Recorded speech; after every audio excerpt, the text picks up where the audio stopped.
Welcome to our channel. In today's video, we dive into the chilling case of Rodney Alcala, a man whose heinous acts left a trail of devastation. Join us as we uncover the details of the trial, the survivors, and the ongoing quest for justice. Let's get started. In 1979, two young girls encounter a troubling man on Huntington Beach, leading to one of them disappearing. 12 days later, only her skull is discovered. This sketch circulates through every newspaper, while Detective Rodney Alcala, a suspected serial killer linked to 130 murders, remains on the case. The story traces back to 1965, 13 years before an infamous episode of The Dating Game. 13-year-old Morgan Rowan has just moved to North Hollywood with her family. A shy girl attending Catholic school, she is relishing the carefree California lifestyle.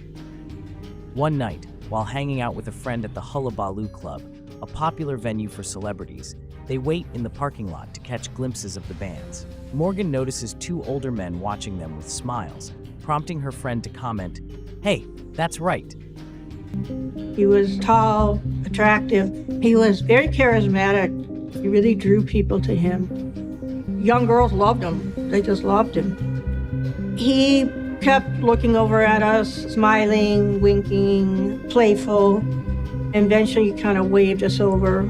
After a few minutes, Morgan's friend leaves to meet someone, leaving her alone with the two guys and Ryan.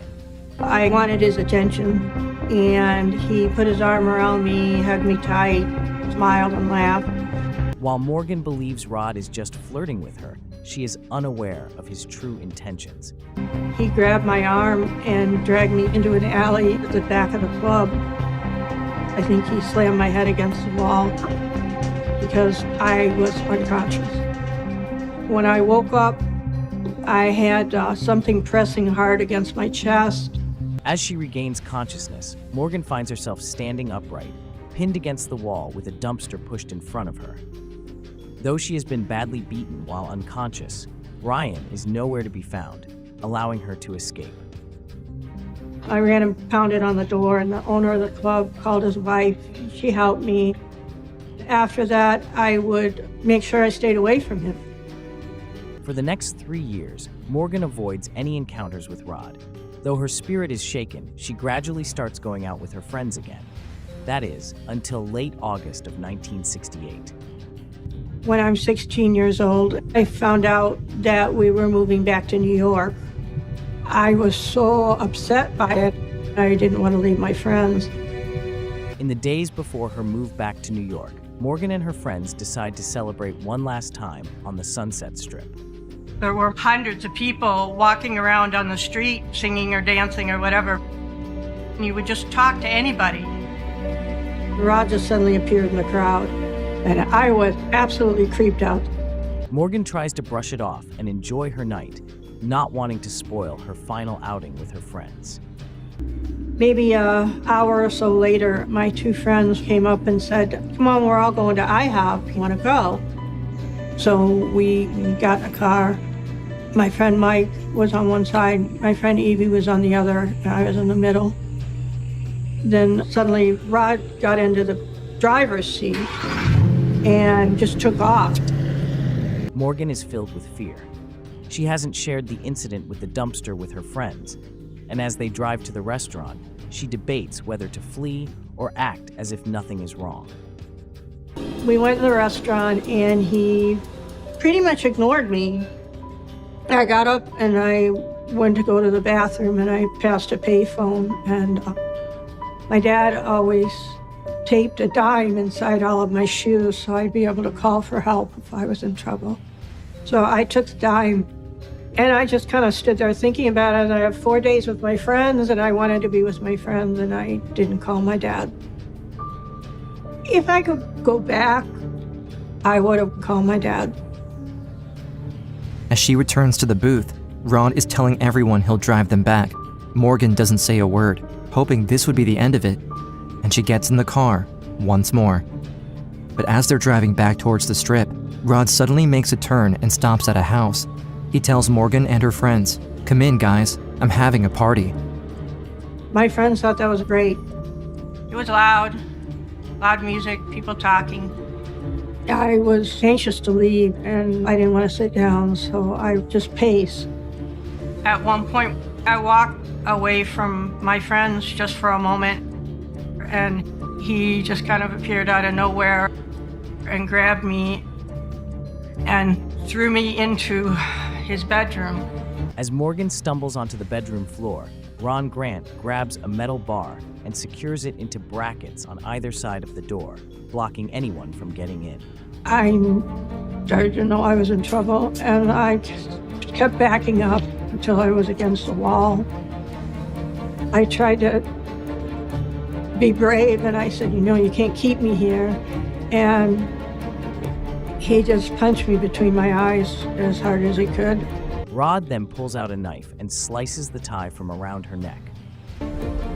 I could feel blood start to flow, and I remember thinking, he cut my neck, I'm gonna die. The knife in hand. Rod cuts off the rest of her clothes, leaving her naked as he gets up to take off his own pants. He puts the knife down onto the floor, just out of reach for Morgan. I could see it next to me, and I kind of fixated on it. I kept thinking, if I can move to where I can get on top of the knife, he can't pick it up and kill me with it. And he raped me. I fought really hard. I was a virgin. This was devastating. I started to feel like I was falling down a well, just a really long, dark well. I was praying for it to be over. Praying because I knew that I was going to die. But suddenly there was a whole lot of commotion.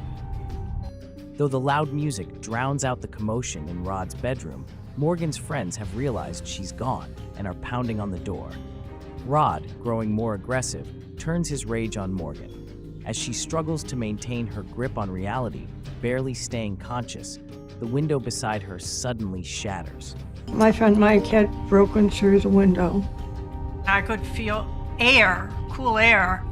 Everybody ran into the room, and he was just standing there naked from the waist down with my blood all over his shirt. And he said, "Take her." If my friend Mike hadn't broken the window, I would definitely not be here today. Her friend Mike catches up to her and urges her to seek help.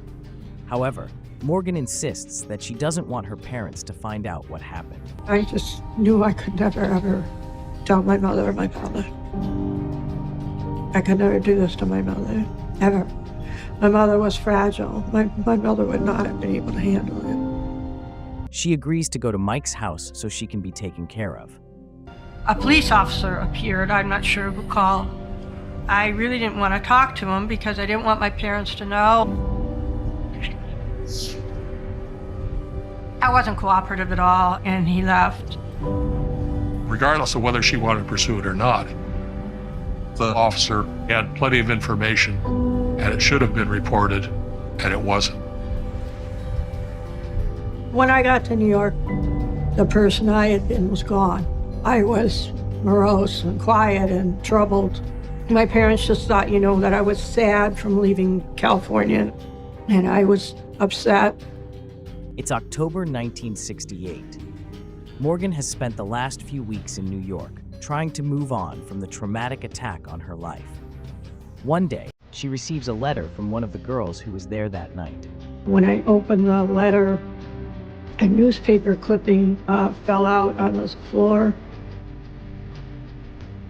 And it said that Rod Alcala had raped and almost killed an 8-year-old girl.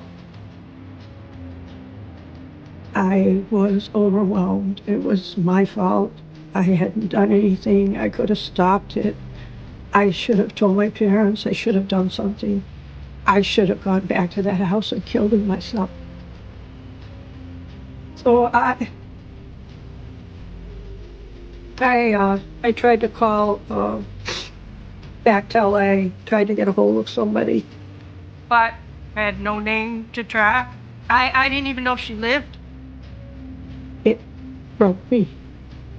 I dreamt about her all the time. She had no name, no face. She was just kind of a ghost. I would go to the library and look up LA Times on microfilm and look for anything that told me whether she lived or not. Rodney Alcala, the man Morgan knows only as Rod, appears in every newspaper she comes across. Yet there's no news of his arrest. It seems he has disappeared. What she doesn't realize is that Rodney Alcala has also made his way to New York.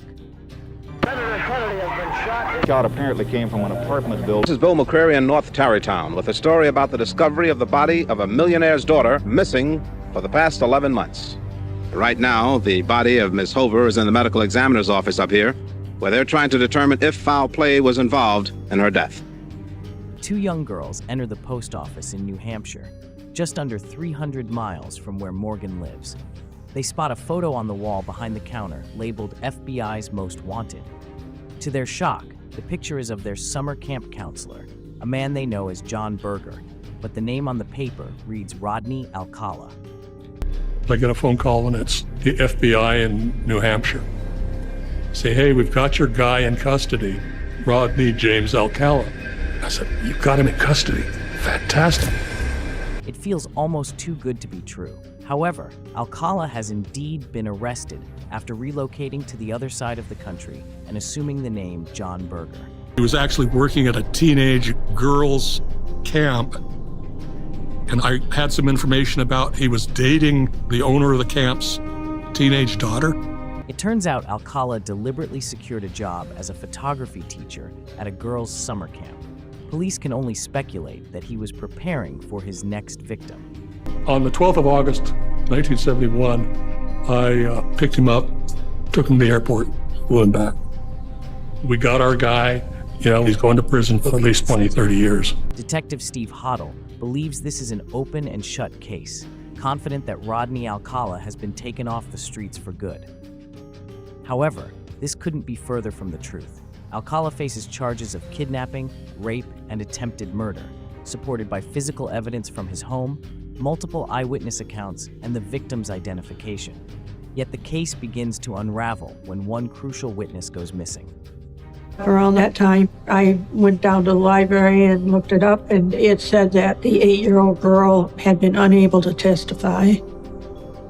That broke my heart. I thought that she was badly brain damaged. I didn't think she would have a life. I was really, really hurt.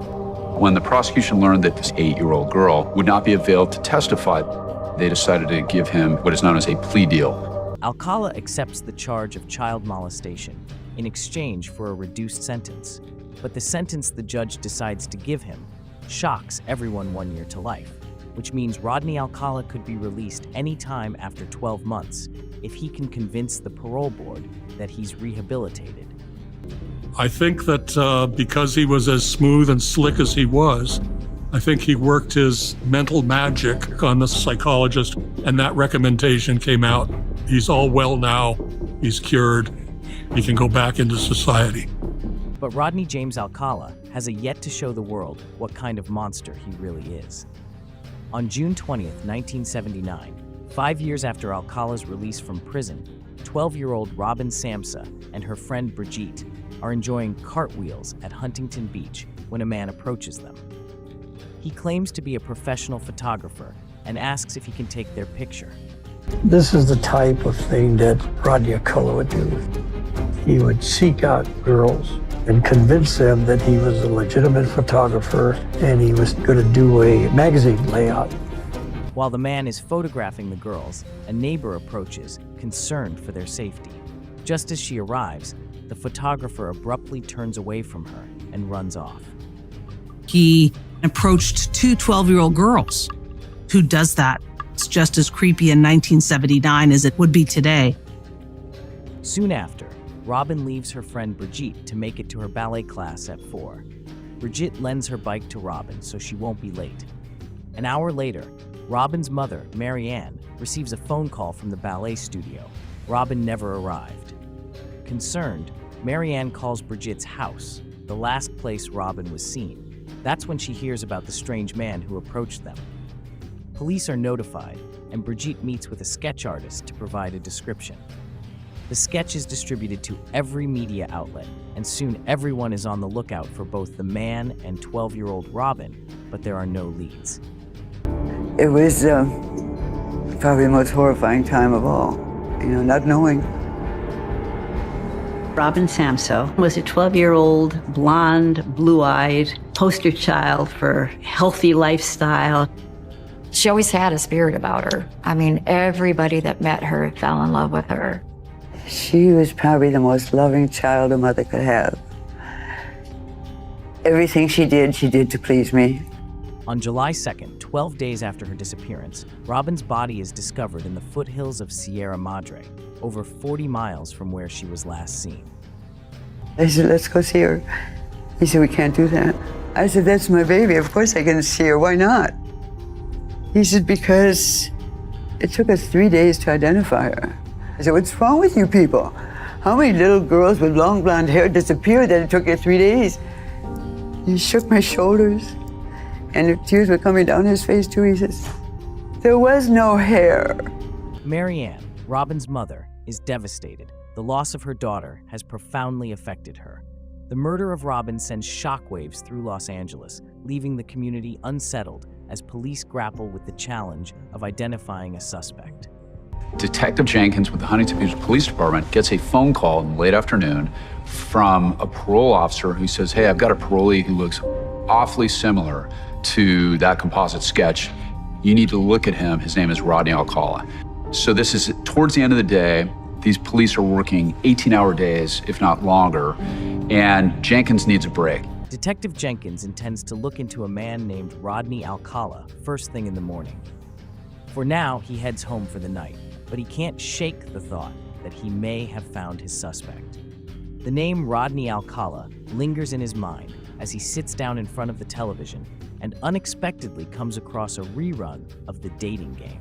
See, bachelor number one is a successful photographer. His father found him in the dark room at the age of 13, fully developed. Please welcome Rodney Alcala. Rod, welcome. There is Rodney Alcala on TV winning the dating game. Number one, would you say hello to Cheryl, please? We're going to have a great time together, Cheryl. In retrospect, it has got to be one of the creepiest moments on TV. Bachelor number one.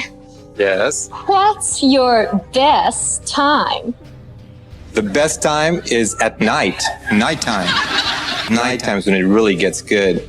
The arrogance to actually go on television in front of the whole country looking for more women. Detective Jenkins is shocked to see Robin Samsa's killer on television. He quickly realizes this is the man from the sketch. Without delay, he starts calling the police department to inform the sergeant that he has identified Rodney Alcala. However, he can't shake his concern for the contestant on the show. Filmed a year earlier, the female contestant Cheryl Bradshaw has chosen him. Will she become his next victim? Will that date be bachelor number one, bachelor number two, or bachelor number three? Who gets the date? Well, I like bananas, so I'll take one. Number one, bachelor number one, all right. But backstage, after the cameras stop rolling, Cheryl's instincts tell her something is off. She decides to call the show's producer. She called me at the office and she was like, Ellen, I can't go out with this guy. I mean, he is a creep. I'm not going. I can't. She got, as she said, very creepy vibes from him. She felt very uncomfortable. I went, well, God, no, don't go. I mean, you don't have to go. I think it may have saved your life. On July 24th, 1979, police arrested Rodney Alcala for the murder of Robin Samsa. All this time, he had been hiding in plain sight, living at his mother's house just feet away from where Robin's body was discovered. They obtained a search warrant for his mother's residence where he was living. They don't find any forensic evidence linking Rodney Alcala to the murder of Robin Samso, but they do find a receipt for a storage unit in Seattle. They get up to Seattle, they open it up, and it was a bonanza of evidence. They found over 1,000 pictures of young girls and boys that were in explicit and sexually provocative poses, and a lot of them were naked. And many photographs of potential victims that Rodney may have targeted and recover many rolls of undeveloped film. They also find various forms of jewelry, a bunch of different earrings. 2 of the earrings found were gold ball earrings. Robin was described as wearing those earrings on the day that she disappeared. Now we have something that links Rodney Alcala to Robin Samsoe. In February 1980, Rodney Alcala's trial begins, with every seat in the courthouse filled. Robin's mother, Marion, sits directly behind her daughter's killer, having a clear view of him. Inside her purse, her hand tightly grips a gun. No one in the courthouse suspects that she is on the brink of shooting Rodney Alcala, not even Robin's oldest sister, Tarana, who is seated beside her. Mom she was never the same. It's like her life just had this big empty hole and everybody else was just on the outside looking in. She really didn't care about anything else at that point. She wanted to avenge her daughter. I was going to shoot him right between the eyes if I could have gotten a shot at it. I do remember she was very calm. She just kept saying, everything's going to be okay. Everything's going to be okay. And I felt this warmth in my hand, and I couldn't get my hand out of my purse. I remember her telling me that she heard Robin's voice and told her not to do it. On April 30th, 1980, the jury delivers its verdict. Rodney Alcala is found guilty and sentenced to death. It's a poor exchange for my daughter's life, but maybe it'll save someone else's by him being gone. To the horror of Robin's family, the unthinkable occurs. His sentence is overturned just 4 years later. In a 5-1 decision, the California State Supreme Court ruled that Rodney Alcala did not receive a fair trial. There's been a gross miscarriage of justice for being found guilty of something that I didn't do, and I think the case will be reversed on appeal. Will Rodney Alcala ever be put to death in your estimation? Not if I can have anything to do with it. Just can't believe that we have to be punished for what he did. He's got nothing to do but gain.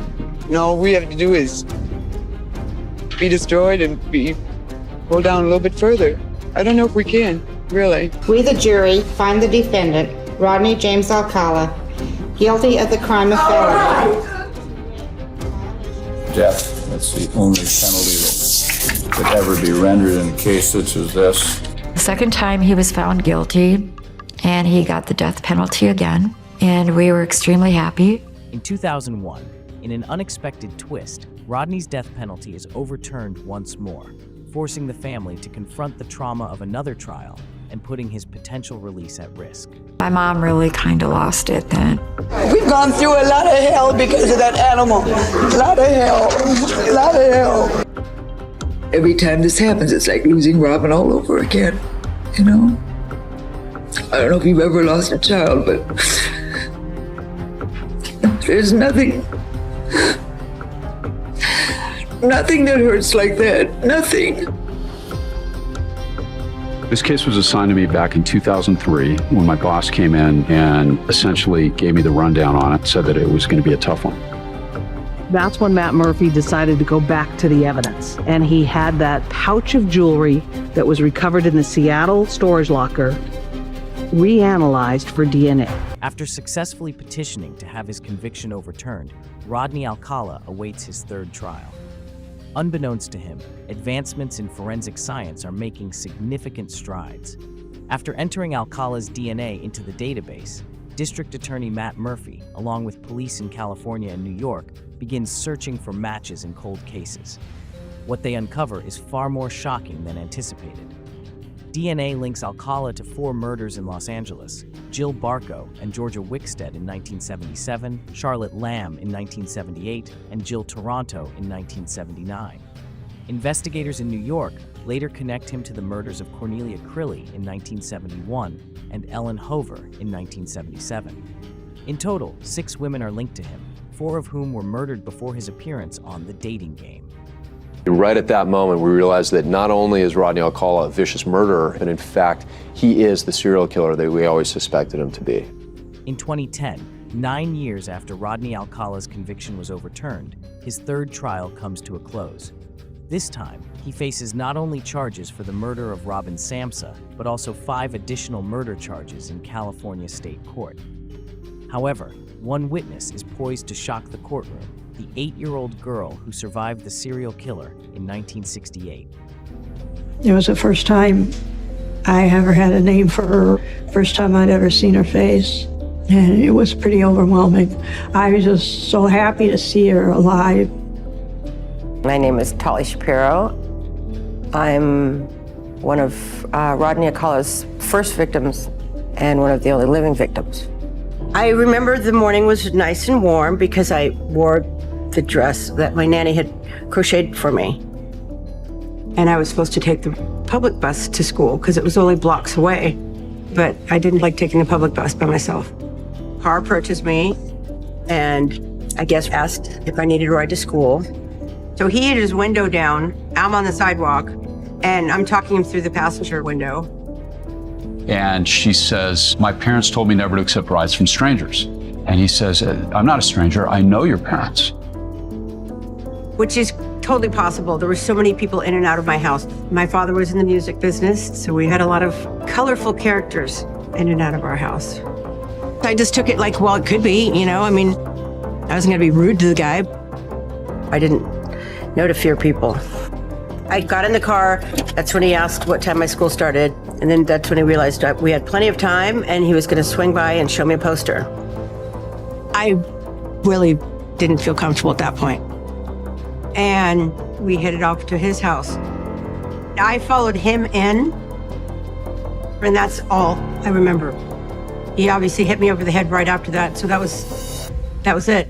A month later, Tommy wakes up from a coma with no recollection of what happened to her. My parents never spoke about any of this, and neither did anyone else. I remember walking into my classroom and everyone looking at me like I was supposed to be dead. After her ordeal, Tommy's parents relocated to Puerto Vallarta, Mexico, hoping to give her a fresh start. In 1971, when Rodney Alcala's trial for her attempted murder begins, they decide against letting her testify to avoid further traumatizing her. I'm so grateful my parents did not have me testify. None of this was my knowledge, and I didn't need to know about those things. It would have totally messed up my childhood.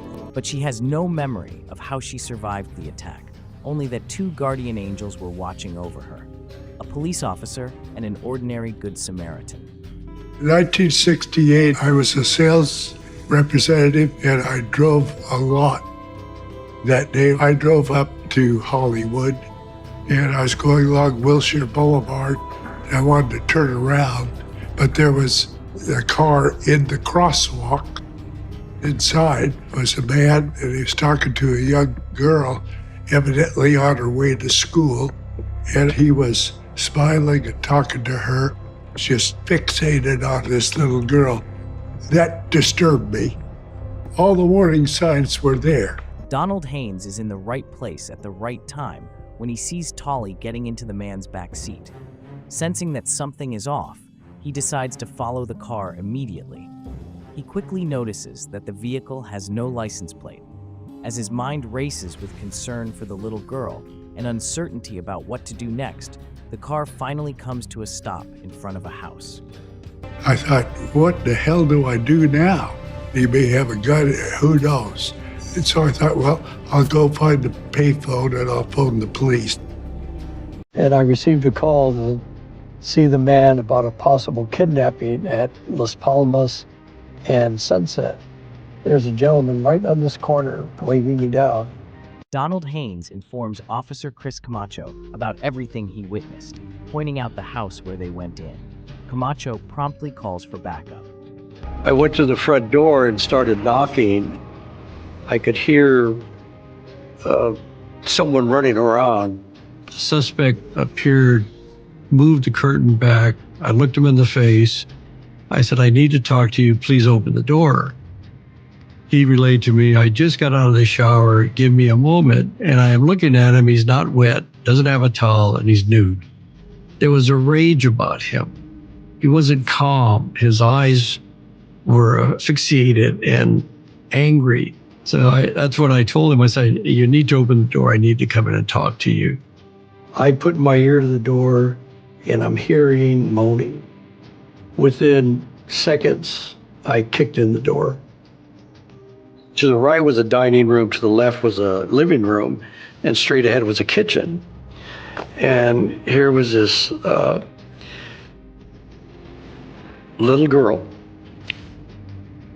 blood all over the place, with this bar across her neck. That kind of violence, it still haunts me. We all thought she was dead. She wasn't breathing. There was no pulse. Officer Camacho searches the house for the suspect and spots him fleeing through the back door. He faces a critical decision: pursue the killer or stay with the little girl who seems lifeless. I wanted to catch him. I desperately wanted to catch him. I just couldn't leave that little girl with that bar across her neck. And that was breaking all protocol, because a crime scene, you're supposed to contain it, not touch anything. But I grabbed a towel and I took the bar off her neck and set it on the side. And that's when we heard the little girl starting to gag for breath. Oh my gosh, she's alive. An ambulance is summoned and Tali is rushed to the hospital, barely hanging on to life. As we're searching the house, I found a wallet on an end table, and I picked it up, I opened it, I found ID belonging to a Rodney Alcala. I saw his face, I saw him, I knew what he was capable of. I wanted to go to the hospital and check up on her.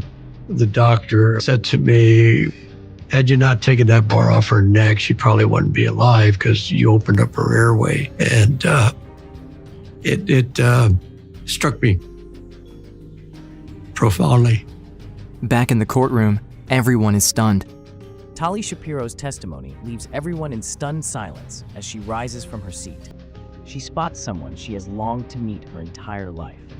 I was with a group of people, and she came running up to me and said, "Mr. Haynes, Mr. Haynes." And I said, "Who are you?" She says, "I'm Tali Shapiro." And I said, "Oh, I'm so glad to see you." She said, "You're the only reason I am here." That was really, really something. That got to me. I had some guardian angels around me, the Good Samaritan, and I had the policeman. Without those two people, I would not be here today. As she leaves the courtroom, reporters swarm Tony, pressing him for a statement. Should be put down. I don't think he should breathe another day, honestly. So, unbeknownst to her, someone has been closely monitoring the trial. At home, Morgan watches the brave 8-year-old who survived, and Tony's courage moves her to tears. I blamed myself for so long. I wanted to contact her, but I felt so much guilt. I thought she hated me.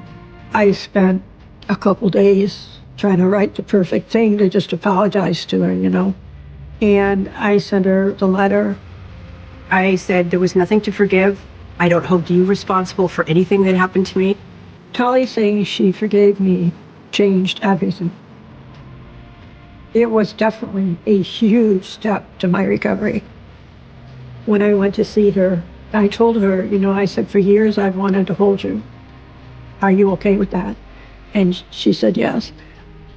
And I just hugged her. I couldn't let go. It was just wonderful. On March 9th, 2010, the trial for Rodney Alcala, who committed 5 murders in California, including that of 12-year-old Robin Sam, reaches its conclusion. At last, the jury has delivered their verdict. We, the jury, find the defendant, Rodney James Alcala, guilty of the crime of murder in the first degree. The jury found Alcala guilty of all 5 murders. You know that those families in that moment have a piece of justice after such a long wait of 30 years. We, the jury, determine that the penalty to be imposed upon defendant Rodney James Alcala to be death. And I have prayed about this, and I've given my hatred all to God, because I've let this feeling consume me for 31 years, and I'm not going to give him no more power over me. But the story doesn't stop there. After the conviction, authorities release 120 photographs found in Alcala's locker to help identify potential victims and solve cold cases. In 2015, Kathy Thornton discovers these images and recognizes her sister, Christine, missing for 39 years. After a lifetime of searching for answers, Kathy can finally lay her sister to rest. All right, here's a look at some other top stories this morning. Convicted serial killer Rodney Alcala died in prison. The so-called dating game killer died early this morning while still awaiting his execution. I feel like Robin's life meant something, even in 12 years. She stopped him from killing anybody else. And I believe that if you would have told her that God was going to use her for this purpose, she would have been okay with it. It took me a long time to realize that when evil touches you, it changes you, but it doesn't own you. Thank you for joining us on this harrowing journey through the case of Rodney Alcala. As we've seen, the impact of his crime stretches far beyond the courtroom. If you found this story compelling, please like, subscribe, and hit the notification bell for more in-depth crime analyses. We'd love to hear your thoughts. What do you think about the justice served in this case? Share your comments below. And remember, every victim has a story that deserves to be told. Until next time, stay safe and stay curious.